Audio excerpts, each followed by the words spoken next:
नमस्कार, न्यूज 18 बिहार झारखंड आप देख रहे हैं। मैं आपके साथ लक्ष्मी। बुलेटिन की शुरुआत बड़ी खबर के साथ।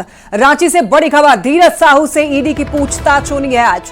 पूछताछ के लिए ईडी ने समन भेजा धीरज साहू को। दिल्ली में हेमंत आवास से बीएमडब्ल्यू कार मिली थी। बीएमडब्ल्यू कार का धीरज साहू से कनेक्शन मिला था। जी हां, बीएमडब्ल्यू कार पर कांग्रेस सांसद से अब सवाल जवाब होंगे।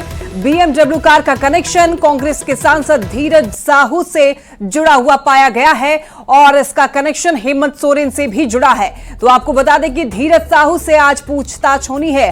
अब ईडी के सवाल जवाब किए होने हैं अब धीरज साहू से। तो धीरज साहू पर आपको बता दें कि अब आरोप लग रहे हैं कि हो सकता है कि इस लैंड स्कैम में जो सेना की जमीन जो अवैध तरीके से खरीद फरोख्त का मामला है, इसमें धीरज साहू का भी कनेक्शन जुड़ा हुआ पाया गया है। हालांकि आज सवालों की बौछार करने वाली है ईडी। तो धीरज साहू से आज पूछताछ होनी है। पूछताछ के लिए धीरज साहू को बुलाया गया है। आपको याद होगा, धीरज साहू बीते साल इनके घर से कई अवैध संपत्ति जो है वो बरामद की गई थी। 351 करोड़ से ज्यादा की संपत्ति बरामद हुई थी। कैश जब्त किया गया था जिसमें 40 मशीनें लग गई थी गिनने में। तो धीरज साहू का कनेक्शन फिलहाल बीएमडब्ल्यू कार का कनेक्शन सामने आया। इधर हेमंत सोरेन से पूछताछ की जा रही है। रिमांड पर है हेमंत सोरेन और अब हेमंत सोरेन के करीबी माने जा रहे हैं धीरज साहू। इनका कनेक्शन जो है वो बीएमडब्ल्यू कार से आया हुआ है। तो आपको बता दें कि इनके फर्म पर, धीरज साहू के फर्म के नाम पर इस गाड़ी का रजिस्ट्रेशन है।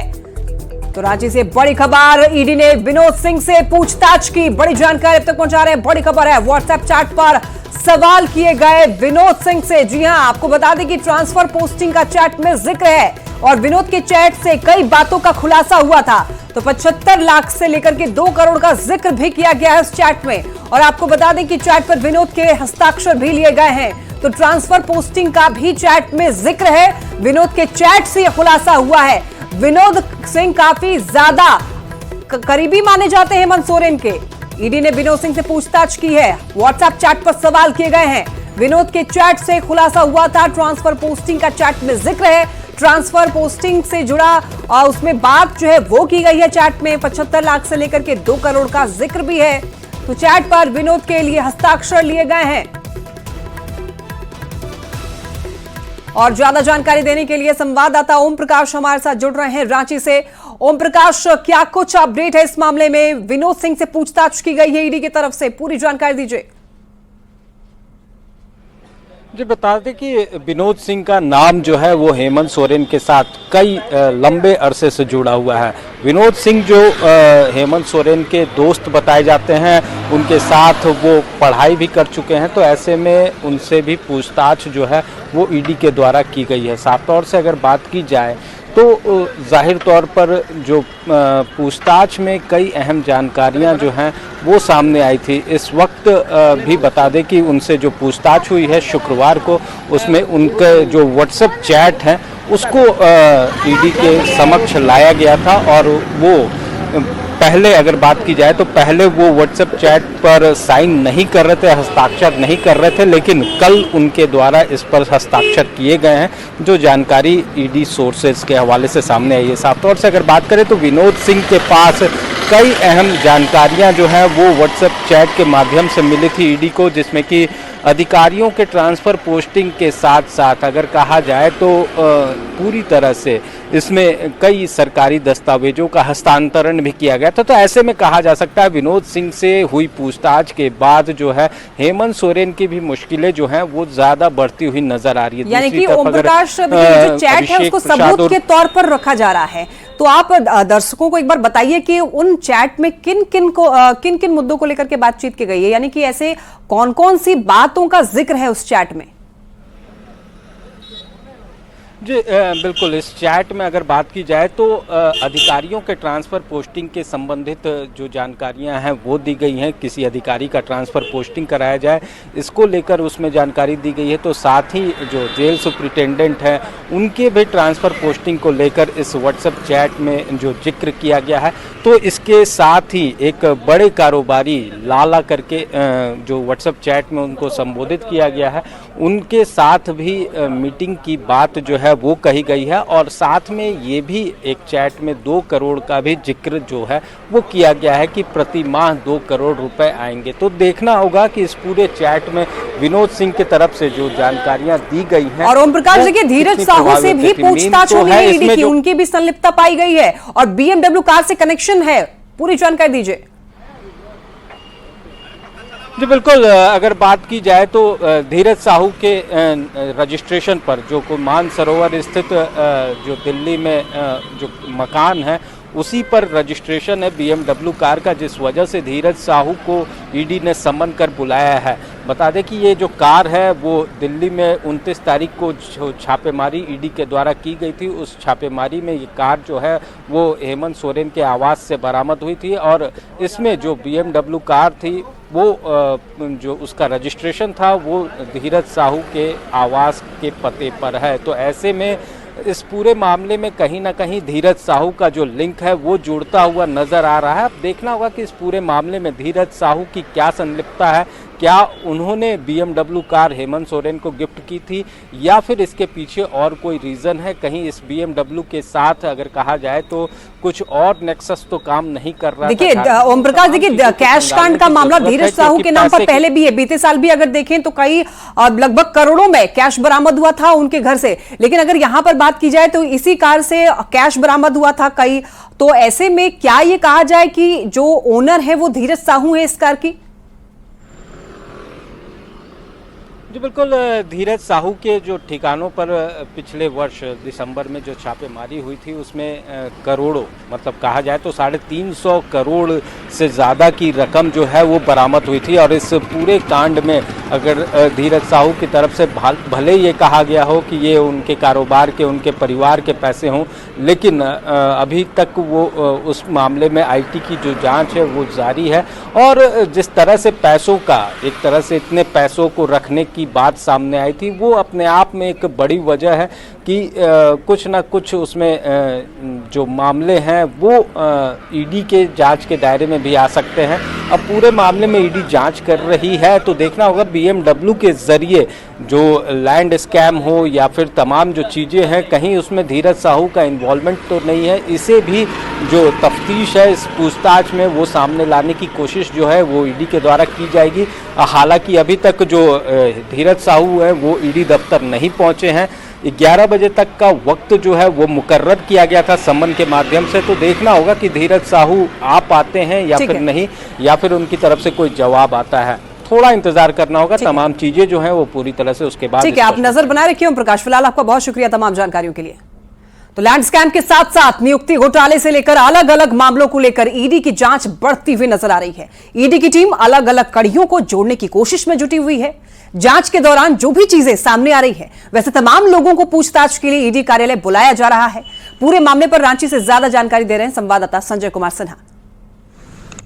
रांची स्थित ईडी कार्यालय में गहमागहमी पिछले कुछ दिनों से लगातार बढ़ी हुई है।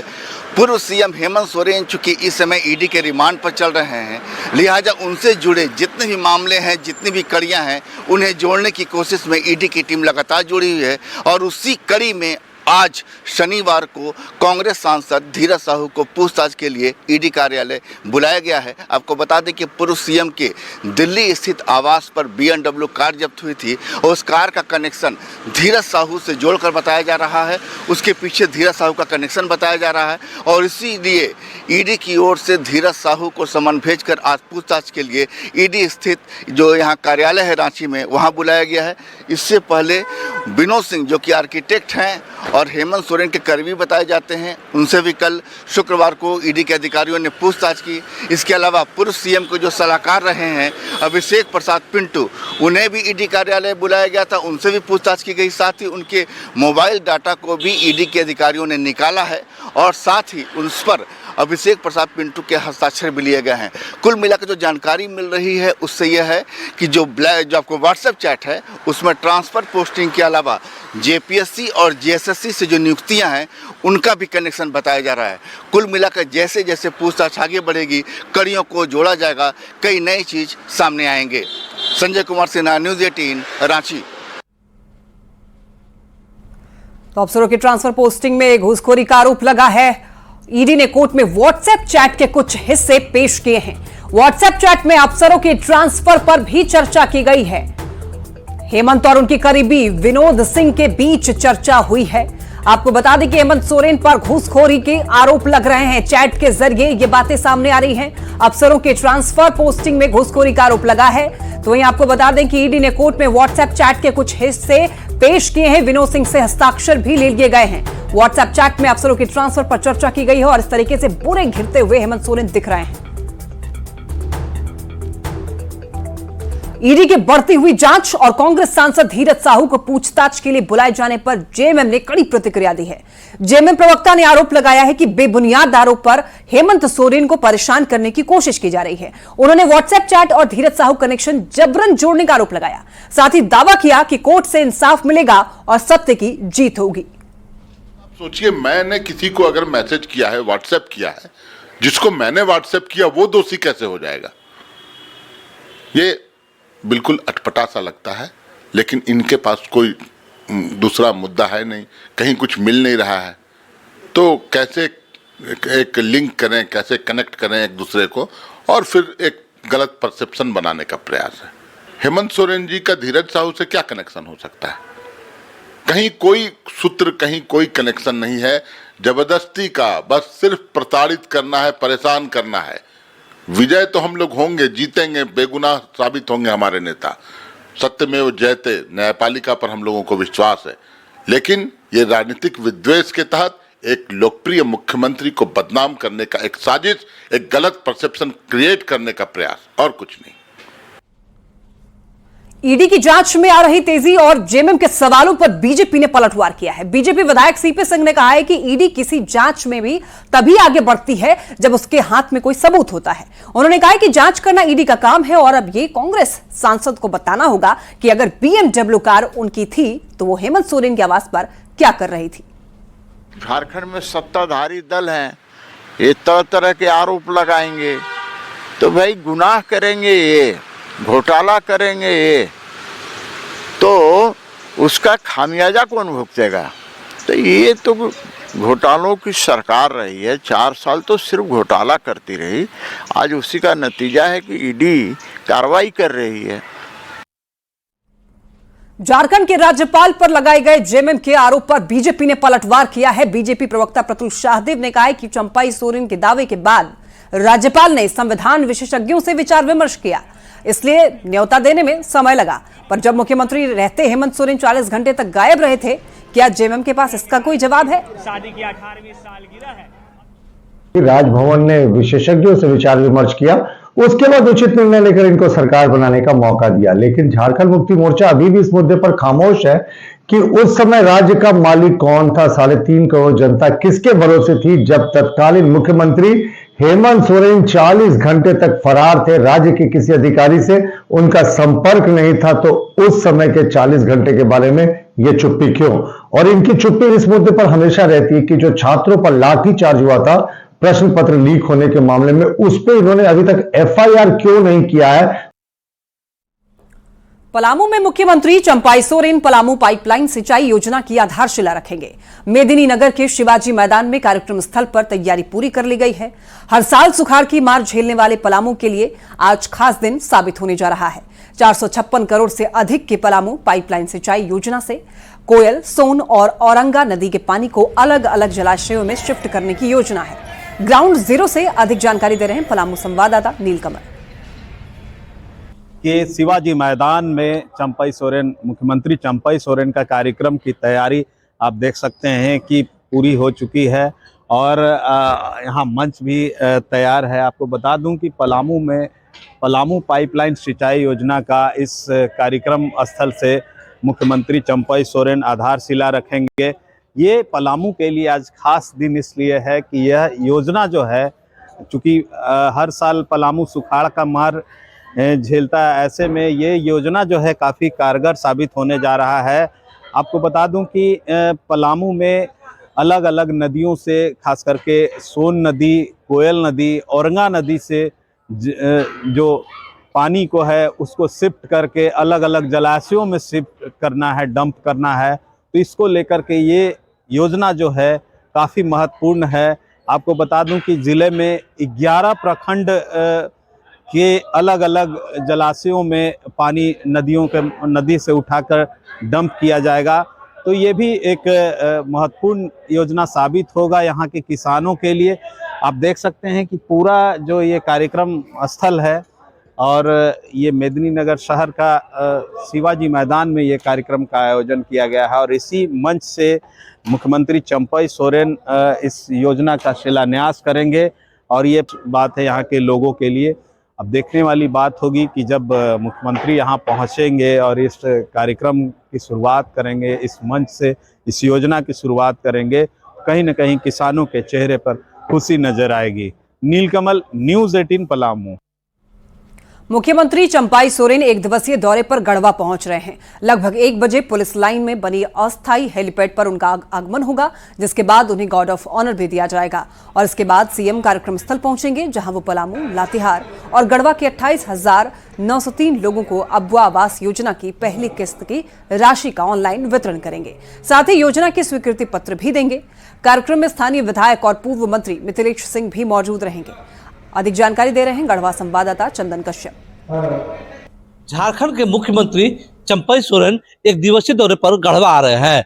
बस अब से कुछ ही देर के बाद मुख्यमंत्री जी का आगमन होने वाला है। वे यहाँ लगभग 1 बजे पुलिस लाइन में हेलीपैड पर हेलीकॉप्टर से उतरेंगे। वहां उन्हें गार्ड ऑफ ऑर्डर दिया जाएगा। उसके बाद लगभग 1:15 पर वह डुमरो स्थित सभा स्थल पर आएंगे एवं लगभग यहाँ 2 घंटा बिताएंगे। लगभग 3:30 बजे तक वे यहाँ से कार्यक्रम स्थल पर रहेंगे। इस दौरान वे गढ़वा, लातेहार, पलामू के लगभग 28,900 कुछ लोगों को अबुआ आवास के लाभुकों के बीच प्रथम किस्त का राशि वितरण करेंगे एवं उन्हें स्वीकृति प्रदान करेंगे। इस दौरान मुख्यमंत्री के आगमन को लेकर सुरक्षा व्यवस्था काफी कड़ी की गई है। पुलिस लाइन से लेकर कार्यक्रम स्थल तक लगभग 500 जवानों को लगाया गया सुरक्षा को लेकर।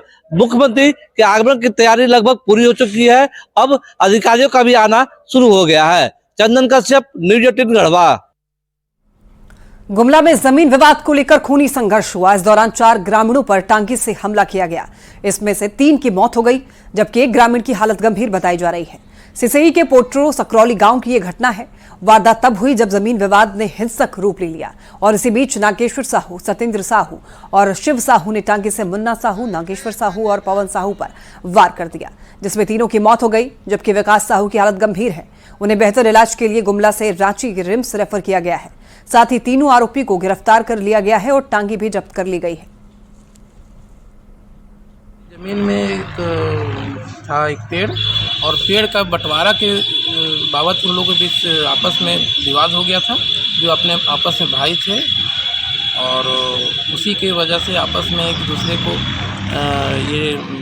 कि हमारा ये है, इसी में उन लोग में काफ़ी बकझक हुई और उसी में उनके पास जो कुल्हाड़ी था और कुल्हाड़ी के द्वारा मारपीट किया गया, जिसमें कि 3 लोग स्पॉट डेथ कर गए। धनबाद के कांग्रेस नेता मनोज सिंह को व्हाट्सएप पर कुख्यात गैंगस्टर प्रिंस खान के नाम पर धमकी भरा मैसेज मिला है और 10 लाख की रंगदारी मांगी गई है। यह मैसेज प्रिंस खान के कुख्यात गुर्गे मेजर के नाम से भेजा गया है। रंगदारी नहीं देने पर हत्या करने की भी धमकी दी गई है। पीड़ित कांग्रेस नेता मनोज सिंह ने धनबाद थाने में लिखित शिकायत दर्ज कराई है। मनोरम नगर के रहने वाले कांग्रेस नेता को 29 जनवरी को व्हाट्सएप पर यह धमकी भरा मैसेज भेजा गया था। जब दोबारा वही मैसेज उनके व्हाट्सएप पर आया तो उन्होंने धनबाद पुलिस से गुहार लगाई है। भैया अभी सोए हुए कल बात ये धमकी से हम लोग कांग्रेस के लोग डरने वाले नहीं हैं। बाबू जी के तो साधु संत फकीर सब रात में घूमते हैं, जन समस्या के लेके दौड़ते हैं। हम लोग 10 लाख रुपया प्रिंस खान से मांग रहे हैं। हम लोग को 10 लाख दे दे, गरम करके पैदा चले जाएंगे, उन्हीं से मांगेंगे। मन में चल रहा था कि हम भेंट कर लेते हैं। हम लोग थोड़े हैं कि हम लोग रंगदारी देने वाले हैं। हम लोग नाथुर कोट गांधी जी नहीं रहे, वो तो उन्हीं से प्रेरणा लेते हैं। थाना में दे रहे हैं और माननीय एसपी साहब से भी मिलेंगे, डीजीपी को भी देंगे, मंत्री को भी देंगे। खबर जामताड़ा से है, जहां पर करमाटाड़ पुलिस ने पेट्रोल पंप से 40,700 रुपए लूट में शामिल 2 आरोपियों को गिरफ्तार कर लिया है। देसी कट्टा और 10,000 कैश के साथ दोनों आरोपी गिरफ्तार किए गए हैं। पिछले साल 14 अक्टूबर को अपर्णा साई कृष्णा फ्यूल्स कालाझरिया में लूट की घटना हुई थी। आरोपियों ने प्लान बनाकर लूट की वारदात को अंजाम दिया था। तो वहीं दोनों आरोपियों की निशानदेही पर तीसरे आरोपी की भी तलाश में पुलिस जुटी हुई है। 700 रुपए का लूट हुआ था, कट्टा दिखाकर लूट हुआ था, जिसमें जो कट्टा है वो भी हम लोगों ने बरामद किया है। 40,000 में से इन्होंने तीनों ने 15-15 30,000 बांट लिए थे। एक लड़का 10,700 रखा था और इसमें से 7,000 रुपया बरामद हुआ है। बाकी पैसा इन्होंने कह रहे हैं कि शराब पीने में और बाकी खर्चों में इन्होंने खर्च कर दिए। इसके पहले भी ये लोग कहीं पर लूटकांड किए थे? इनका आपराधिक इतिहास हम लोग और खंगाल रहे हैं और ये यूजुअली बता रहे हैं कि ये बंगाल वाले एरिया में ही जाके रहते थे। राजधानी रांची एक बार फिर शीतलहरी की चपेट में आती हुई नजर आ रही है। कांके का न्यूनतम तापमान आज 4 डिग्री सेल्सियस रहा, जबकि कल शुक्रवार को कांके का न्यूनतम तापमान 5 डिग्री सेल्सियस था।